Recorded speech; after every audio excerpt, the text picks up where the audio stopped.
vouloir reprendre vos places. Et normalement, on a fait un montage subtil. Ah bah tiens, regarde, ça marche très bien. On voit le voyant qui clignote puisque le son arrive de manière professionnelle et non pas empirique sur le téléphone. On devrait avoir un son de meilleure qualité. L'enregistrement réglementaire fonctionne également. Nous étions donc sur l'abbaye Saint-Jean-le-Grand qui vous est proposé pour la troisième fois à la vente, avec cette fois, donc Françoise vient de le dire, l'entreprise Histoire et Patrimoine Vauban qui nous a fait une nouvelle proposition, donc à 225 000 euros, de ce bâtiment qui bénéficie d'une partie de protection monument historique que nous cherchons à céder depuis quelques années déjà. L'estimation des domaines est à 223 000 euros, donc on est 2 000 euros au-dessus des domaines.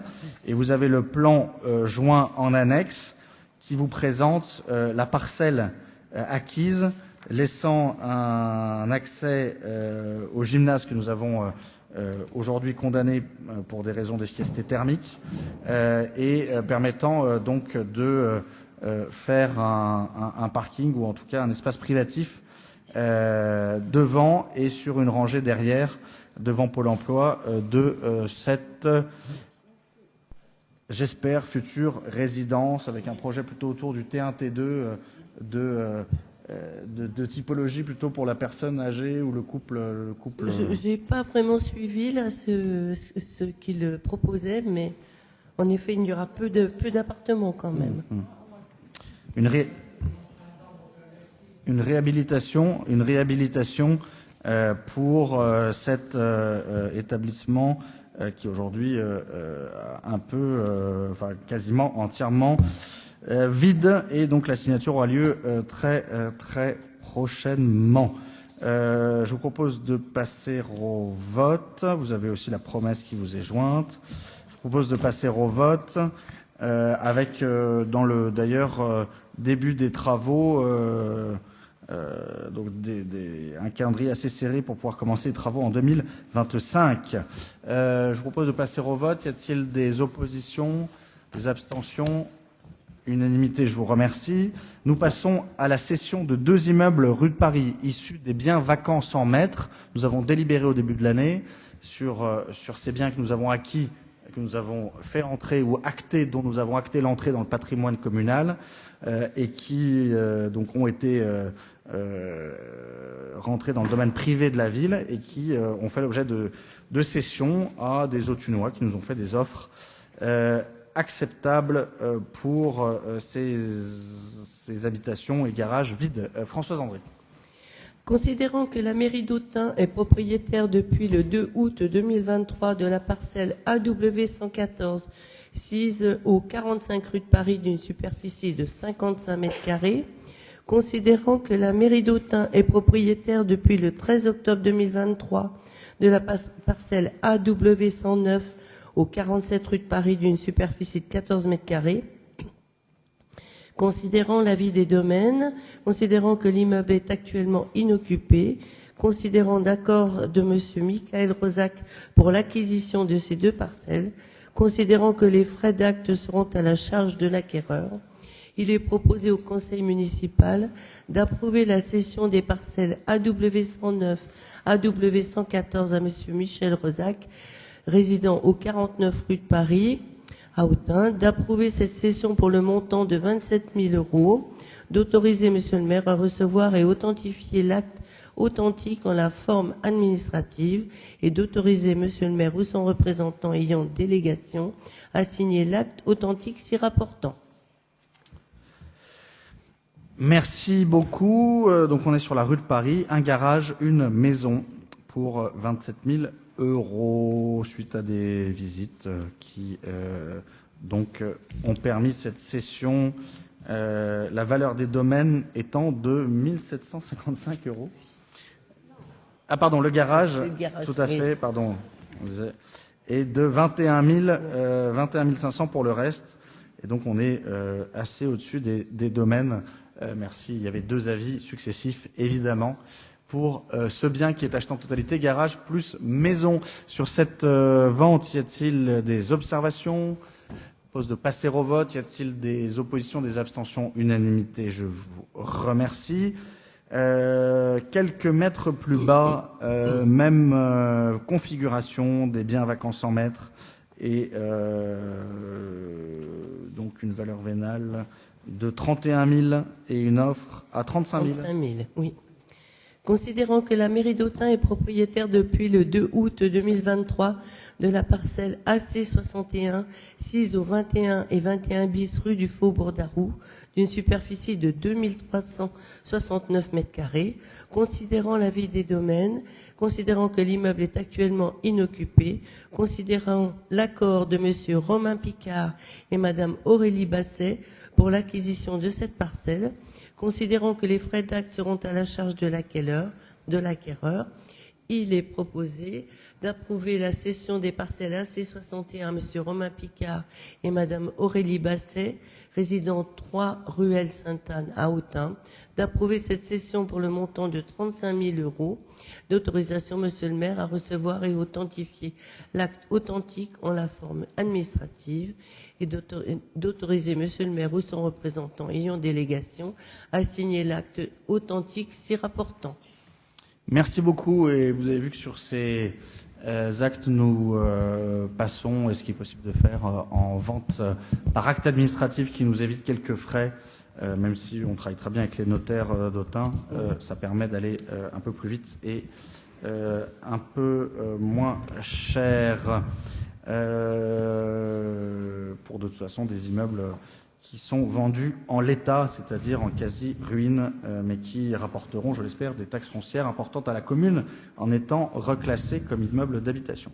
Sur cette cession au consort Picard-Basset du 21-21 bis rue du Faubourg d'Arroux, y a-t-il des questions? Je vous propose de passer au vote. Des oppositions, des abstentions, unanimité, je vous remercie. Et voilà, on a donc acquis 3 biens et cédé 3 biens. Nous proposons maintenant, avec Gauthier Jiménez, de vous parler de l'exposition au Musée d'archéologie nationale et du partenariat que nous allons mettre en œuvre. Gauthier. Merci, monsieur le maire. Il s'agit donc d'une convention cadre signée avec le Musée d'archéologie nationale de Saint-Germain-en-Laye, qui répond plus généralement à une volonté de la ville, dans le cadre de sa politique culturelle, de faciliter l'accès à la culture, de développer une politique scientifique, et plus spécifiquement, le musée a pour mission de conserver et de valoriser ses collections. Il est donc proposé au conseil municipal d'autoriser monsieur le maire ou tout représentant ayant délégation à signer la convention cadre de partenariat scientifique et culturel. Merci beaucoup. Ça va évidemment avec la délibération suivante. Voilà, exact. Donc, alors je vous propose de passer au vote sur cette convention. Y a-t-il des questions? Y a-t-il des oppositions, des abstentions? Unanimité, je vous remercie. Gauthier. Donc cette convention cadre permettra justement le fait de la reprise de l'exposition d'un monde à l'autre, Augustonum de l'Antiquité au Moyen-Âge, exposition qui va se tenir au MAN du 17 février au 17 juin 2024. Il est donc proposé au conseil municipal d'autoriser monsieur le maire ou tout représentant ayant délégation à signer la convention particulière d'application de la convention cadre de partenariat scientifique et culturel entre le MAN et la ville d'Autun, dans le cadre du prêt de cette exposition d'un monde à l'autre. Merci beaucoup. Avant de donner la parole à Michael Guigeot, je vous rappelle qu'il s'agit donc d'une exposition que nous vous invitons chaudement à voir. Les membres du conseil municipal sont invités pour le vernissage le 17 février à Saint-Germain-en-Laye, qui est par ailleurs une ville impériale, et on aura l'occasion aussi de faire des échanges culturels avec le maire de Saint-Germain-en-Laye, et une exposition qui reprend la dernière exposition au musée Rollin, notamment avec les découvertes de l'INRAP à Saint-Pierre-l'Étrier autour du vase diatrète.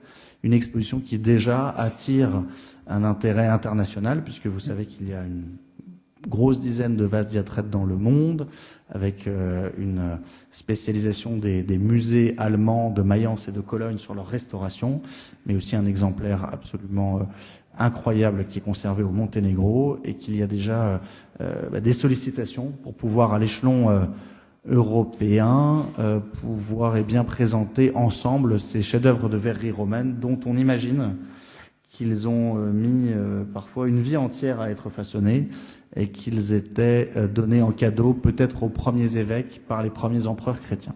C'est dire l'importance de ces objets, mais il y a une exposition bien sûr beaucoup plus vaste et documentée autour de cette idée d'un monde à l'autre, passage effectivement de l'Antiquité au Moyen-Âge et l'établissement, le développement du christianisme en Gaule. Michael Guigeot. Oui, déjà saluer cette convention, cette double convention finalement. C'est quand même 100 000 visiteurs par an à ce musée d'archéologie nationale. C'est pas rien en termes de visibilité pour Autun. Ma première question, c'est de savoir comment vous accompagnez touristiquement le fait qu'Autun s'exporte à l'extérieur. Donc on va voir Autun en Île-de-France à travers cette exposition, comme dans d'autres circonstances cela a pu arriver. Comment on essaie de capitaliser ça touristiquement? Et deuxième question, plutôt sur la médiation culturelle et pédagogique. Est-ce que les classes seront associées, je pense à la classe sciences patrimoine du lycée Bonaparte ou à les options arts plastiques au collège de la Châtaigneraie notamment, et d'autres classes qui voudraient s'y intéresser pour pouvoir montrer qu'Autun a une dimension nationale et internationale. Merci. Alors sur le côté scolaire, d'ailleurs on passe dans quelques instants le contrat local d'éducation artistique. Il y a eu un gros travail au moment de cette exposition qui était la dernière du musée, avec les classes. Évidemment, les classes évoluent chaque année. On va solliciter les professeurs pour qu'ils puissent aussi venir et pouvoir emmener des classes à Saint-Germain-en-Laye. Sur la communication, c'est principalement assuré par le musée d'archéologie nationale. Je ne sais pas si Gauthier, tu peux nous en dire plus sur la communication associée à cette exposition. Est-ce qu'il y a une communication particulière sur la Bourgogne du MAN? Oui. Comment on peut aussi peut-être en faire aussi localement la promotion? Alors, si on se réfère en tous les cas à la convention particulière, le MAN, comme tu as dû le voir, Michael, s'engage à citer la ville et le musée sur l'ensemble de tous ses outils de médiation et de communication. Elle apposera évidemment le logo de la ville et du musée Rollin sur tous les outils de communication. Nous aurons par exemple un encart presse, des encarts presse, des affiches, une vidéo de teasing, publication, page web, dossier de presse et tout autre moyen de communication qui sera engagé. Et je pense après qu'à notre niveau, nous pourrons relayer les choses qui auront été engagées par le MAN au début de l'exposition.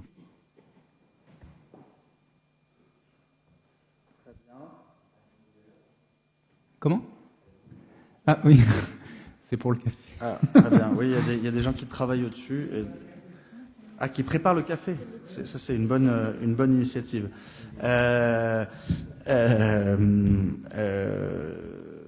je ne sais plus ce que je voulais dire.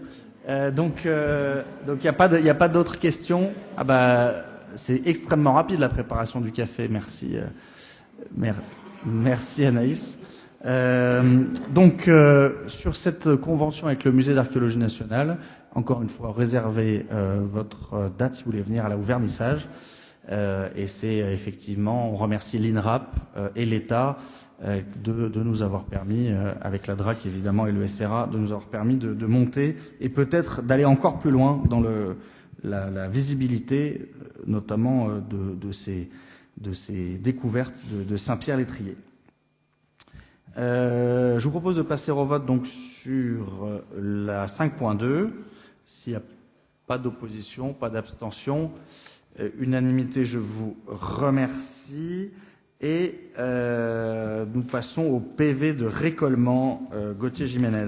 Merci Monsieur le maire. Donc le rapport suivant concerne l'approbation du PV de récollement pour l'année 2023. En fait, le récollement, c'est à savoir l'inventaire scientifique des œuvres du musée dans le cadre du plan de récollement décennal au regard de notre obligation vis-à-vis du Code du patrimoine. Et ce plan de récollement va concerner les musées Rollin, Lapidaire et la maison Vergétarin. Il est donc proposé au conseil municipal d'approuver ce procès-verbal de récollement 2023 dont vous trouverez le détail en annexe. Merci beaucoup. Classique plan de récollement. Y a-t-il des questions? Pas de questions. Je propose de passer au vote. Des oppositions, des abstentions? Unanimité, je vous remercie. Gauthier, Gauthier, sur la rémunération des intervenants vacataires, guides conférenciers, intervenants en médiation. Délibération 5.4. Ah bah oui, s'il y en a, avec plaisir. Oui. Donc, oui, il s'agit surtout de la nécessité de revoir les rémunérations des guides conférenciers et des intervenants scientifiques, auxquels nous faisons très régulièrement appel et que nous mobilisons régulièrement dans le cadre des activités de médiation qui sont proposées par la DMP. Donc vous trouverez la modification de la rémunération en détail à partir du 1er janvier 2024 et les nouvelles grilles de rémunération envisagées. Merci beaucoup. Important de revaloriser ces rémunérations pour garder une attractivité de ces guides conférenciers qui sont de plus en plus rares et donc chers. Sur cette grille de rémunération, pendant que tout le monde a eu sa tasse de café, y a-t-il des questions? Je propose de passer au vote, des oppositions, des abstentions. Unanimité, je vous remercie. Le CLEA, contrat local éducation artistique, Gauthier Jiménez. Oui, donc ce rapport concerne la signature de ce CLEA pour 2023-2025. Donc, tout d'abord, je tiens à féliciter les équipes de la DCE de la ville et du GAM, parce que nous avons obtenu récemment la labellisation 100% EAC. C'est une labellisation, pour ceux qui ne le savent pas, qui valorise un engagement et une démarche partenariale, ainsi qu'une stratégie pour parvenir à la généralisation de l'éducation artistique et culturelle sur tout le territoire. Elle courra pour une durée de 5 ans renouvelable et permettra d'apporter une dynamique indéniable pour donner de la visibilité à l'engagement de nos collectivités, renforçant ainsi notre action et fédérant nos acteurs. Il s'agit donc de la signature pour ce rapport du CLEA et du renouvellement du CLEA, ce dernier ayant été au préalable signé entre 2016 et 2019, puis entre 2020 et 2022. Donc ce nouveau contrat doit permettre à terme le développement de multiples actions, dont vous trouverez le détail ci-dessous, à savoir l'émancipation des publics, donc la rencontre avec les œuvres, une pratique artistique, de la production et de la restitution, et en deuxième champ, la culture près de chez vous, ou comment la culture peut être un levier de cohésion et d'attractivité du territoire, à savoir développer le vivre ensemble, accompagner à la découverte et à l'utilisation des ressources numériques, et la structuration d'un travail en réseau avec les acteurs du territoire. Nous sollicitons, chers collègues, l'autorisation du conseil municipal pour signer un nouveau CLEA pour les années 2023-2025. Il est donc proposé au conseil municipal d'autoriser monsieur le maire ou son représentant à signer le CLEA 2023-2025 avec le ministère de la Culture, la région Bourgogne-Franche-Comté, la ville d'Autun, la communauté de communes du Grand Autunois-Morvan et l'association ADC. Et d'autoriser monsieur le maire en article 2 ou son représentant ayant reçu délégation à solliciter les subventions et à signer tout document se rapportant à ce dossier. Merci beaucoup Gauthier, et je tiens vraiment à féliciter l'ensemble des équipes d'avoir eu la labellisation 100% EAC, parce que si sur certaines labellisations, le fait d'être candidat implique quasiment le fait d'être lauréat, sur 100% EAC, il y a eu un processus sélectif, itératif, dans lequel nous n'avons pas, dans un premier temps, été retenus. Nous avons dû reprendre notre dossier. Il y avait déjà eu, d'ailleurs, une question de l'opposition à ce moment-là. Et nous avons repris le dossier et nous avons été labellisés. Donc bravo. C'était un objectif qu'on s'était fixé. C'est dommage qu'on ne soit pas là devant l'opposition pour s'en féliciter complètement. Mais en tout cas, ce CLEA, qui d'ailleurs est élargi sur un périmètre intercommunal, et de nouveau là sur cette nouvelle période 2023-2025 pour poursuivre cette dynamique remarquable qui est engagée sur notre territoire. Sur la signature du CLEA, y a-t-il des questions? Pas de questions. Y a-t-il des oppositions, des abstentions? Unanimité, je vous remercie. Garder des forces, il nous reste, on est à peu près à la moitié. C'est un conseil effectivement très long et avec beaucoup de délibérations, mais aussi importante, et je salue l'ensemble des services qui ont travaillé, qui sont revenus 3 fois justement pour qu'on puisse le voter. Alors dans les affaires financières, nous avons l'actualisation des AECP sur un certain nombre, donc autorisation d'engagement crédit de paiement ou autorisation de programme crédit de paiement, APCP, sur des opérations pluriannuelles. La première c'est dans l'ordre 6.1, c'est l'OPA-RU. Cathy Nicolau. Merci Monsieur le maire. Effectivement, donc une actualisation qui concerne notamment l'année 2024, où vous verrez dans le tableau ci-joint la somme engagée de 488 000 euros, que l'on peut décomposer de la manière suivante, avec 205 000 euros qui sont déjà engagés sur des travaux qui sont en cours ou qui sont sur le point de débuter, ce qui nous a permis donc de faire cette régularisation avec un OPA-RU, on peut le signaler, qui est en vraiment crescendo, où les gens s'emparent de plus en plus des dispositifs qui sont mis à disposition, ce qui va nous conduire effectivement à avoir une communication encore plus importante sur les différentes actions et aides possibles.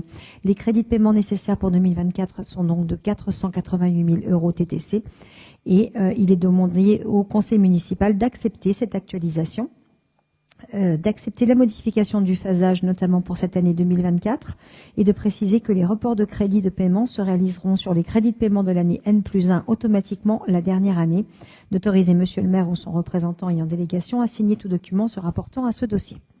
Merci beaucoup, et j'insiste notamment auprès de la presse pour dire qu'il reste plus d'1 million d'euros, notamment de subventions sur les toitures et façades, de subventions à la rénovation, qui sont à engager sur les 2 dernières années du programme. Donc il y a beaucoup d'argent pour ceux qui veulent rénover. On en a parlé tout à l'heure sur des quartiers anciens, patrimoniaux, sur de l'habitat indigne ou des immeubles à réhabiliter, des résidences à adapter au vieillissement. Donc plus d'1 million d'euros uniquement rien que sur les aides de la ville. C'est extrêmement important et on voit une montée en puissance avec une première année 2020 où effectivement c'était les premiers dossiers. Le Covid faisant qu'en 2021 il n'y a pas eu la possibilité de verser de subventions. Et puis là 91 000, 66 000, dès cette année 2024 déjà au moins 200 000 qui sont budgétés. Mais il y a encore beaucoup de marge et vraiment c'est un appel à ceux qui souhaitent investir et engager éventuellement des travaux. Urbanis, dans le passage Balthus, est là pour vous accompagner et il y a beaucoup d'argent sur la table pour rentabiliser des opérations. Sur cette AECP, y a-t-il des questions? Ça fait partie évidemment du plan Action Cœur de Ville. Pas de questions, je propose de passer au vote. Des oppositions, des abstentions. Unanimité, je vous remercie. APCP peut être une des plus importantes en volume du mandat. Il s'agit du panoptique d'Autun Musée Rollin. Les crédits de paiement s'étalent sur la durée globale du programme, à savoir de 2020 à 2027. Ils correspondent à la réalisation des travaux de la tranche opérationnelle numéro 1 et des 2 tranches préliminaires 1 et 2. Les honoraires de maîtrise d'œuvre, le bureau de contrôle, bureau de coordination, sécurité, aléas, assurance, mobilier, frais divers, indexation.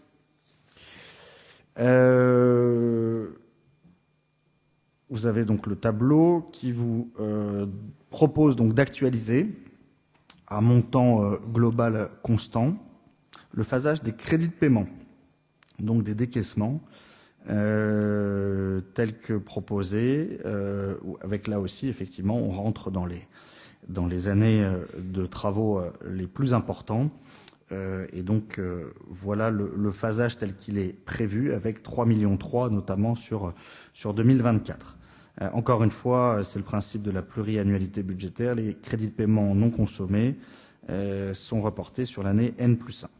Et donc les dépenses totales de l'AP, donc l'autorisation de programme, sont toujours de 30 385 000, toujours financées à 80%. Et d'ailleurs, vous avez le tableau des subventions telles qu'elles sont aujourd'hui connues et notifiées ou en cours de notification.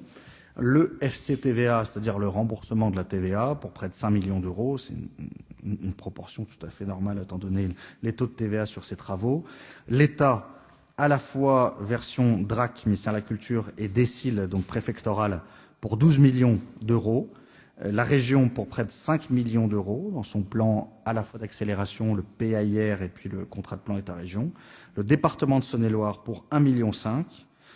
Et puis l'Europe via les fonds FEDER et LEADER pour 880 000 euros, ce qui donne un reste à charge total sur l'ensemble de l'opération pour la ville, voilà, de environ 20%, c'est-à-dire 6 millions d'euros. Sur cette APCP qu'on actualise, mais qui reste dans l'enveloppe totale constante. Y a-t-il des questions? Michael Guigeot. Voilà. Déjà, je rappelle mon soutien au projet et à l'action. C'est pas un projet, c'est une action, puisque c'est en cours. Mais simplement, vous interrogez par rapport à la stratégie financière, par rapport à la section d'investissement, parce qu'on rentre dans le dur, tu l'as rappelé, des dépenses sur 2025, 2026 et 2027. Grosso modo, pour 2024, si on applique les 20% qui nous restent à charge de l'action, c'est 600 000 euros en investissement. Mais pour 25, 26, 27, c'est 1,6 million environ par an à sortir du d'investissement.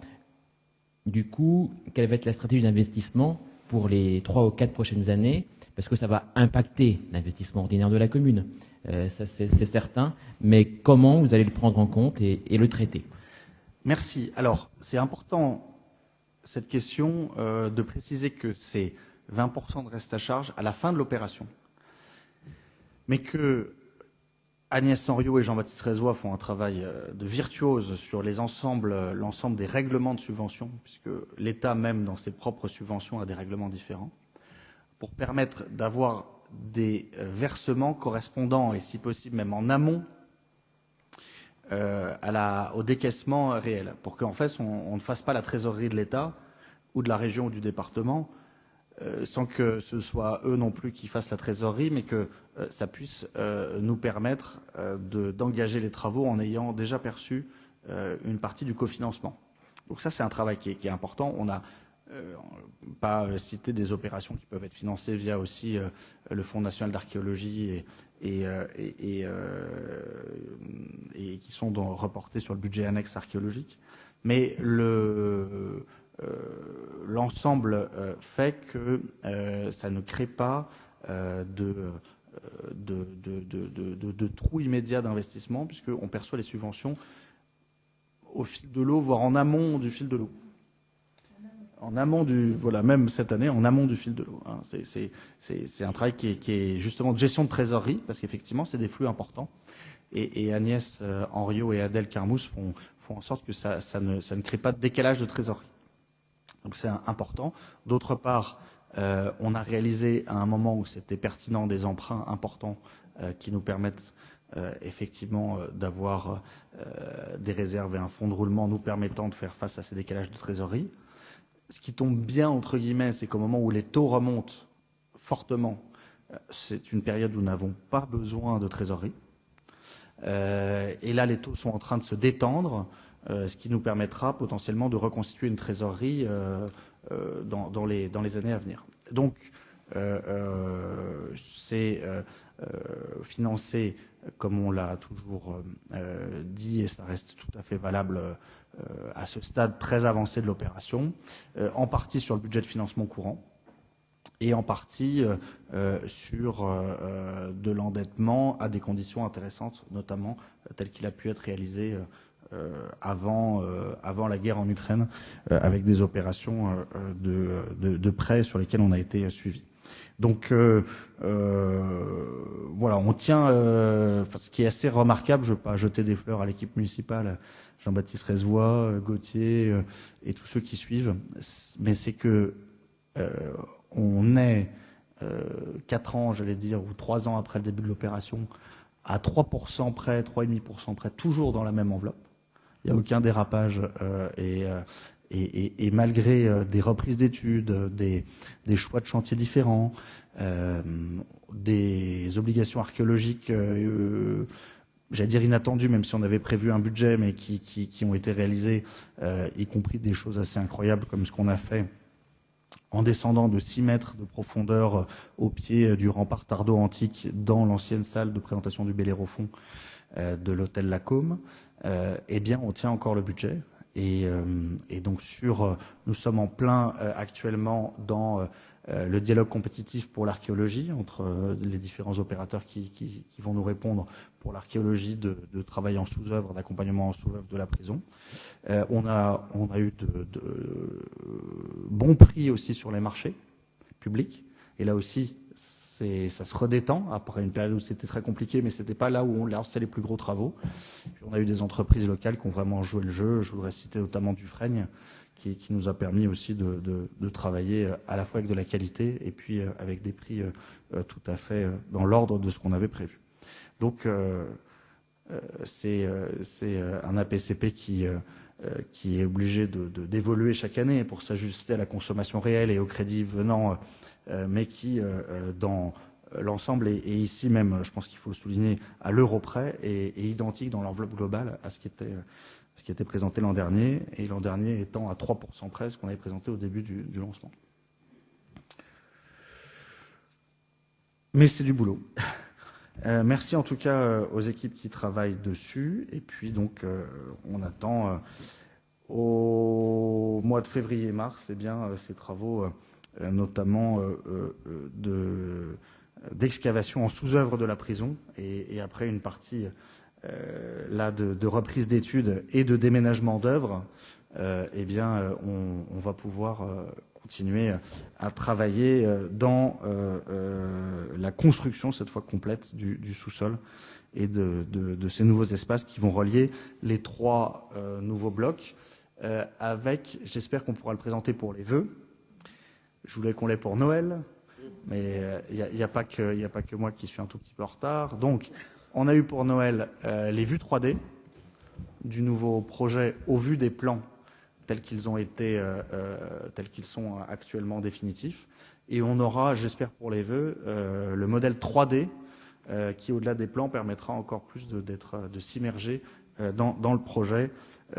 Évidemment, ce modèle 3D qui sera visionnable et présenté dans le musée des trésors du musée Rollin, dans ce musée hors les murs, ce musée temporaire qui sera présenté avant l'été au Muséum d'histoire naturelle. Je ne sais pas si j'ai fait voter du coup. Donc je vous propose de passer au vote sur la PCP. Y a-t-il des oppositions, des abstentions, unanimité? Je vous remercie beaucoup. Nous passons maintenant à une délibération classique d'autorisation d'engagement de liquidation de mandatement de dépenses d'investissement dans l'attente de l'adoption du budget primitif 2024. Notre objectif est toujours d'avancer légèrement le calendrier budgétaire dans la mesure du possible, mais on sera néanmoins avec un budget pas adopté avant fin février et plutôt courant mars.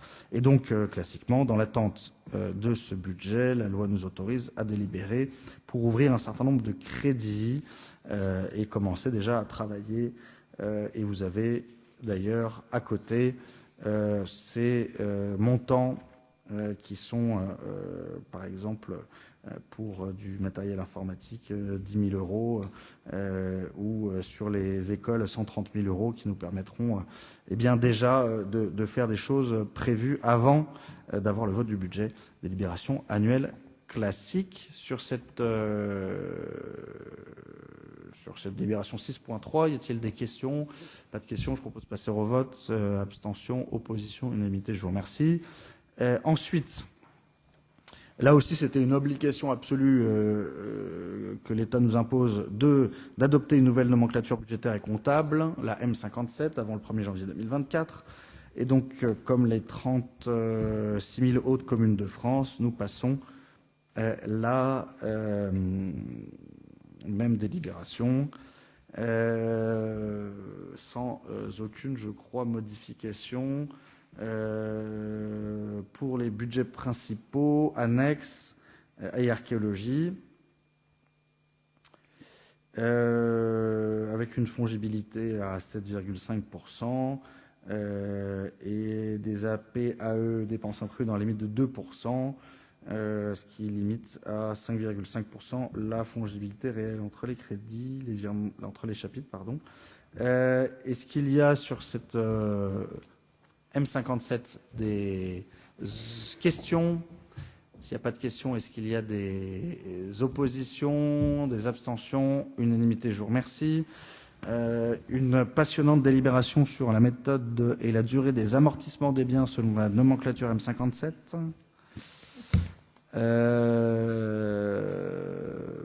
Voilà.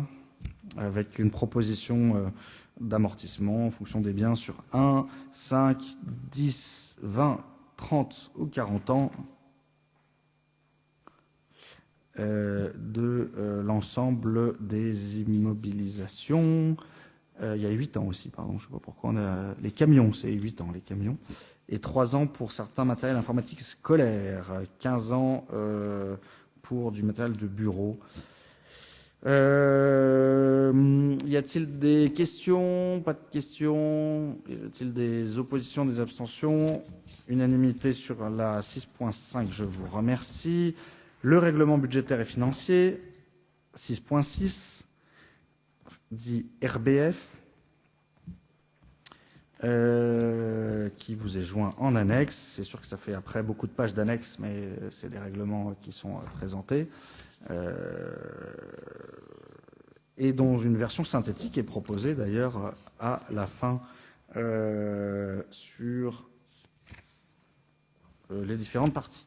Donc je vous propose d'adopter ce règlement budgétaire et financier tel que présenté en annexe pour le rendre applicable au 1er janvier 2024 et jusqu'à la fin du mandat en cours, et d'autoriser monsieur le maire ou son représentant à signer 2 documents correspondant à ce dossier. Michael Guigeot. Pour rassurer les collègues, c'est ma dernière intervention de l'année. Faut jamais dire jamais. Non, j'en ai pas d'autres de prévu du moins. Ah bon, très bien. Si vous en voulez, je peux y travailler. Non, simplement saluer le travail de ce règlement budgétaire et financier qui est un très très très bon document dont je vais me servir par ailleurs, je pense, dans une version pédagogique. Je mettrai les auteurs, voilà. Si j'en ai l'autorisation, en tout cas c'est un document public donc qui me servira par ailleurs. Et si vous ne l'avez pas lu, je vous conseille la lecture parce qu'il est vraiment très très très bien et vraiment très pédagogique. En tout cas, chapeau à Agnès et à Monsieur Carmousse de cette belle prose. Simplement, pour faire référence à mon dernier article de presse par rapport à l'évolution du fonctionnement du conseil municipal, je pense qu'il serait bien dans ce processus budgétaire, comme dans le processus des conseils municipaux, d'instaurer une commission municipale générale, alors là en l'occurrence sur l'aspect financier, qui soit à un moment donné, qui puisse intervenir dans cette, on va dire, dans ces étapes d'élaboration budgétaire qui peuvent éventuellement associer les élus et rendre nos conseils municipaux peut-être plus brefs. Alors je ne sais pas si ça va rendre plus bref puisqu'on est obligé de représenter à chaque fois. Je salue ton optimisme. Peut-être qu'en avance, on se souhaite des choses en avance du premier, mais la nature humaine reprend, je pense, régulièrement le dessus. Je souhaite qu'on puisse effectivement travailler un peu plus en amont sur des dossiers. Ce sera aussi le rôle de là ou du futur directeur général des services. Et puis, notamment sur des nouvelles actions, effectivement, pourquoi pas avoir une commission affaires générales. En tout cas, je ne sais pas s'il faut l'écrire dans les règlements, parce que ça dans le règlement intérieur, parce que ça complexifie les règles de nomination, les règles de convocation. Mais en tout cas, c'est extrêmement pertinent comme suggestion, avec aussi le fait que avec ce règlement budgétaire et financier, on est en train de mettre à jour de nouveaux logiciels, notamment les logiciels libriciels qu'on a, et des logiciels qui permettront aussi des envois automatisés de convocation, des envois automatisés en délibération au contrôle de légalité, puisque en fait c'est que depuis 2020 qu'on a un envoi entièrement dématérialisé d'un certain nombre de documents budgétaires ou de convocation. Et donc ce passage à la M57 s'inscrit dans un mouvement général de modernisation des processus administratifs, à la fois imposés par l'État, mais aussi exigés par toute commune qui veut être plus performante. Donc c'est un axe de travail, c'est bien de mettre des procédures et des protocoles. C'est ce que je souhaite et donc et aussi favorable à ce qu'on puisse travailler peut-être en amont sur la constitution ou des arbitrages de manière collaborative en termes de budget. d'autant que cette année, on a 10 semaines entre le DOB et le vote en raison du passage à la M57. On passe de 8 semaines à 10 semaines pour préparer le budget à l'issue du débat d'orientation budgétaire que nous aurons du coup probablement début février. Merci pour cette proposition. Y a-t-il d'autres remarques sur le RBF? Je propose de passer au vote. Y a-t-il des oppositions, des abstentions? Unanimité, je vous remercie. Les présents devront, pour la délibération suivante, signer la feuille que je ferai passer, puisqu'il s'agit de la décision modificative numéro 4 du budget principal, DM1 du budget annexe IPDR et DM2 du budget annexe de l'assainissement, liés notamment à la M57. Donc, la décision modificative numéro 4 du budget principal consiste à des régularisations d'opérations patrimoniales, donc des opérations d'ordre principalement n'ayant pas d'impact budgétaire, enfin une seule d'ailleurs, voilà, sans impact budgétaire. Le budget annexe des IPDR a une provision semi-budgétaire de 44 € en dépenses et en recettes. Le budget de l'assainissement, lui, se met d'équerre pour pouvoir justement aller vers des transferts à venir dans l'année 2024. Et voilà. Donc c'est surtout des régularisations. Donc il y a royalement 8 opérations qui vous sont présentées, dont la plupart ne sont que des écritures d'ordre et le rattrapage de 44 € qui doit être qui est un remboursement de charges de location sur les salles de l'Hexagone.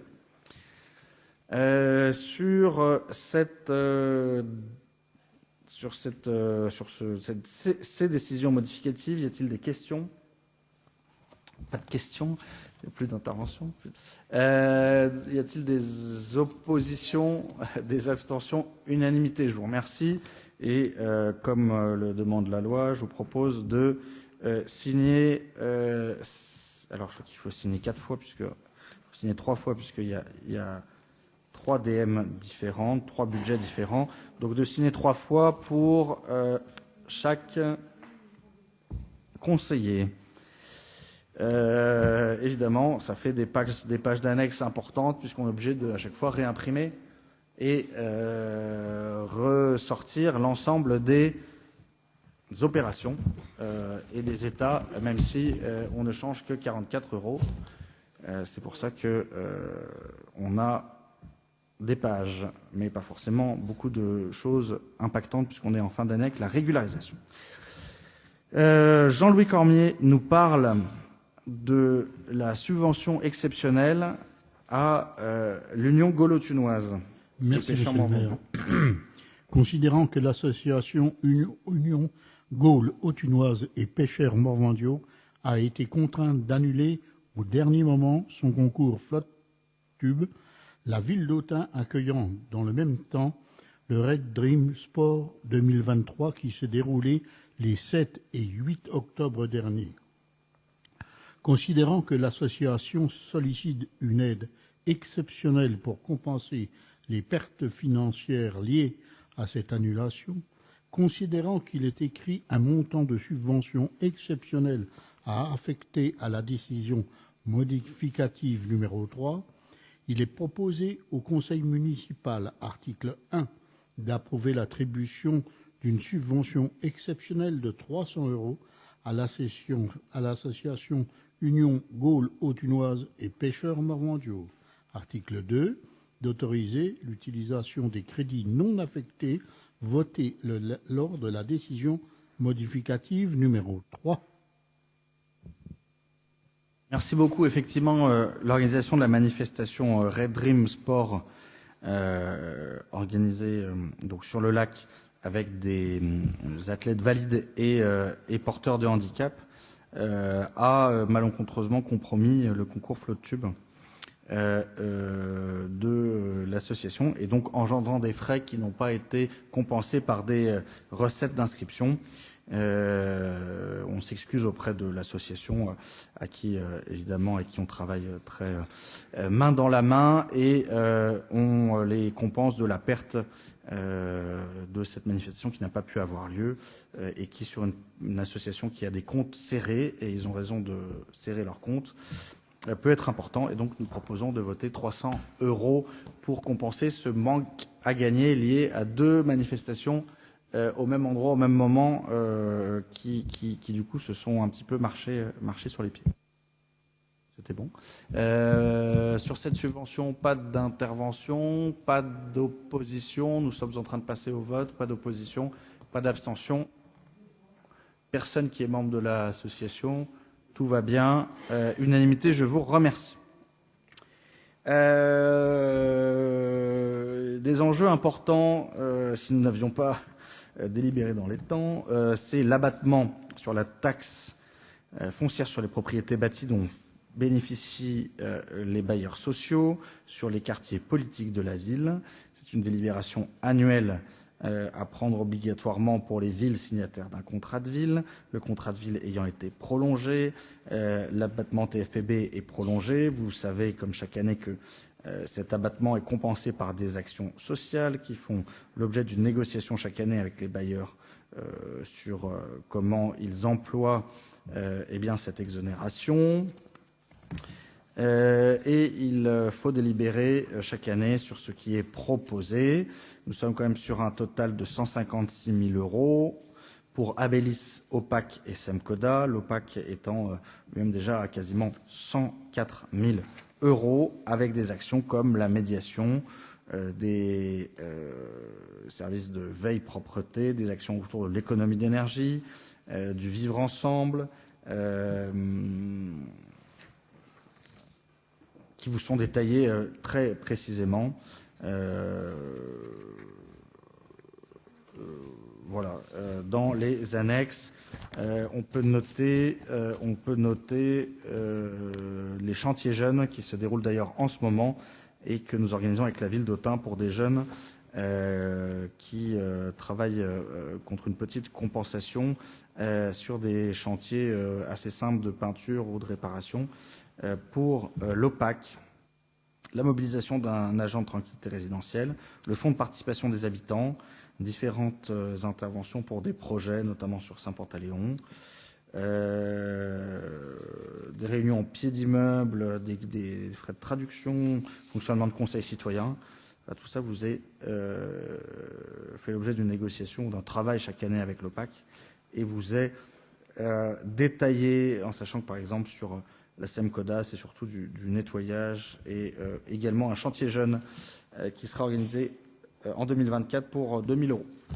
Sur cet abattement TFPB, on salue Monique Gatier, Pierre-Jacques Mathieu, Patrick Cailleux qui suivent avec attention ce dossier annuel. Y a-t-il des oppositions, des abstentions? Unanimité, je vous remercie. Une autre convention annuelle, c'est celle sur la sauvegarde 71, sur la prévention spécialisée, que nous reconduisons d'année en année. Donc sur cette délibération 7.2, y a-t-il des oppositions, des abstentions? Unanimité, je vous remercie. Là c'est pas mal, je crois. Hein. Ils ont recruté. Ils sont 2. 2 sur 3. Ils doivent être 3. Ils sont 2. Donc les deux postes sont pourvus en ce moment. La palissade. Mais c'est deux postes qui sont prévus. Les 2 postes sont pourvus. Les 2 postes sont pourvus. Très bien. C'est aussi les secteurs du social et des médiateurs, des animateurs sociaux, des intervenants en médiation sociale sont aussi en grande tension. C'est pas facile de recruter des gens comment? Oui, c'est pas simple. C'est pas simple. Mais c'est pour ça qu'on a un dialogue compétitif avec eux, puisque c'est une politique départementale que nous cofinançons, mais contre une veille active du fait que ce soit vraiment concrètement des actions sur le terrain au bénéfice des jeunes, notamment sur le quartier de Saint-Pantaléon. Ah bah faudra qu'on fasse quelque chose. On a voté sur cette convention ? Non. Merci de suivre. Donc sur cette convention, rapport 7.2, je vous propose de passer au vote. Y a-t-il des oppositions, des abstentions? Unanimité, je vous remercie. Modification du tableau des effectifs numéro 3, où nous créons sur la filière technique un poste de technicien principal deuxième classe. Donc c'est pour la DSTA à temps complet à partir du 20 décembre 2023. Voilà, donc ouverture d'un poste, création nette au service technique, avec quelqu'un qui viendra renforcer les équipes début 2024. Sur cette délibération, y a-t-il des questions? Je propose de passer au vote. Y a-t-il des oppositions? Des abstentions, unanimité. Je vous remercie. Nous ouvrons un PEC, un parcours emploi compétences. Donc, ce sont des contrats aidés pour des personnes qui sont éligibles. Nous ouvrons plusieurs PEC. Parcours emploi compétences, donc contrat aidé. Au golf, greenkeeper adjoint, 12 mois renouvelable. Dans la direction des sports, un agent d'entretien de gardiennage des stades. Au service des espaces verts, un agent d'entretien des espaces verts. Et au service nettoiement, un agent de nettoiement.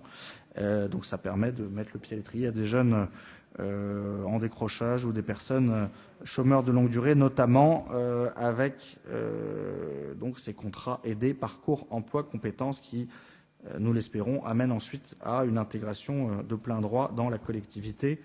Si ça se passe bien.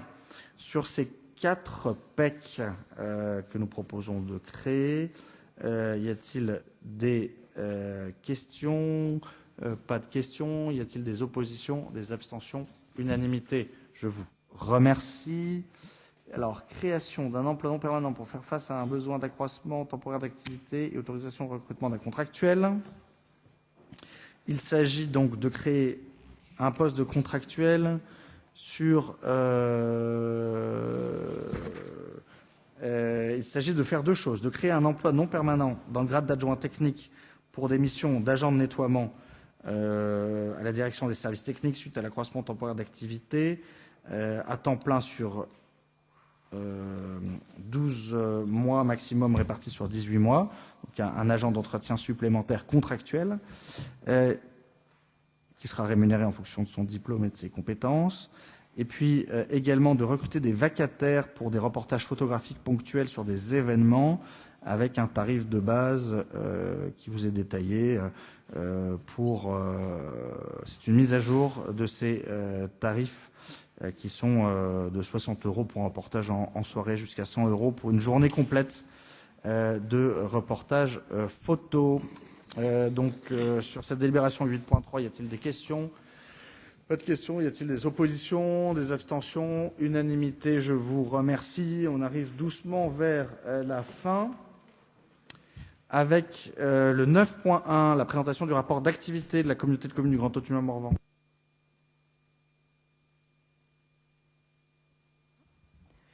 Alors, je pense que vous l'avez consulté en annexe, donc j'irai juste à l'article unique qui vous demande de prendre acte de la présentation du rapport d'activité 2023 des services de la communauté de communes du Grand Autunois Morvan. Merci beaucoup. Y a-t-il des questions, des oppositions, des abstentions? On prend acte, d'ailleurs, il n'y a pas de délibération. En revanche, on doit délibérer sur la convention d'échange de services à partir du 1er janvier 2024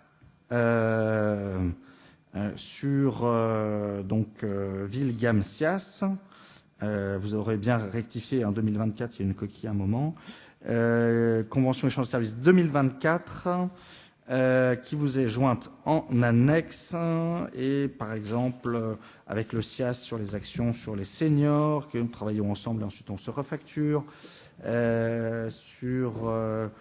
principalement le SIAS avec l'utilisation des minibus, l'utilisation du gymnase des Pierres à Autun qui est utilisé par les services petite enfance et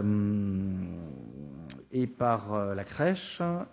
et puis les visites au Muséum d'histoire naturelle que nous refacturons pas, que nous ne refacturons pas au SIAS. Et voilà, ça permet que les enfants du SIAS ou que les bénéficiaires du Centre intercommunal d'action sociale aillent au muséum sur rendez-vous, mais gratuitement. Classique, convention qui évolue chaque année en fonction des différentes actions. Donc sur cette convention, rapport 9.2, convention 2024 d'échange de services, y a-t-il des questions? Je propose de passer au vote. Y a-t-il des oppositions, des abstentions? Unanimité, je vous remercie. Et nous nous étions engagés lors du précédent conseil municipal, et Gilbert Darroux va finir notre conseil municipal en beauté, pour l'action internationale aux victimes de catastrophes naturelles. Je répète, de catastrophes naturelles. C'était le soutien aux victimes des inondations meurtrières survenues en Libye. Gilbert, si tu peux nous résumer cette délibération finale. Donc, pour aller assez vite, il s'agit d'attribuer une subvention de 1 000 € concernant les problèmes qui sont intervenus en Libye au mois de septembre et qui concernaient une tempête et des inondations qui ont fait beaucoup de personnes confrontées à des problèmes énormes, et il y a eu beaucoup de morts et beaucoup de disparus. Donc voilà, c'est simplement l'acte unique, c'est d'abonder le fonds de solidarité mis en place par le Fonds d'action extérieure des collectivités territoriales, par le biais du ministère des Affaires étrangères, par le versement d'une subvention de 1 000 €. Merci beaucoup sur cette action de solidarité internationale qui nous avait été demandée lors du précédent conseil municipal. Y a-t-il des questions? S'il n'y a pas de questions, je vous propose de passer au vote. Attention, si vous votez tous favorablement et à l'unanimité, notre conseil municipal aura vu l'ensemble de ces délibérations adoptées à l'unanimité. Donc le suspense est à son comble. Y a-t-il des oppositions? Y a-t-il des abstentions? Unanimité, je vous remercie. Unanimité sur l'ensemble des délibérations. Merci beaucoup pour ce conseil du 30 décembre. La question, le point d'information a été traité dans les questions diverses. Du coup, ça a été traité avant la fin de l'ordre du jour. Je remercie l'ensemble des services qui sont venus, qui sont revenus, qui sont revenus. Et on peut les applaudir.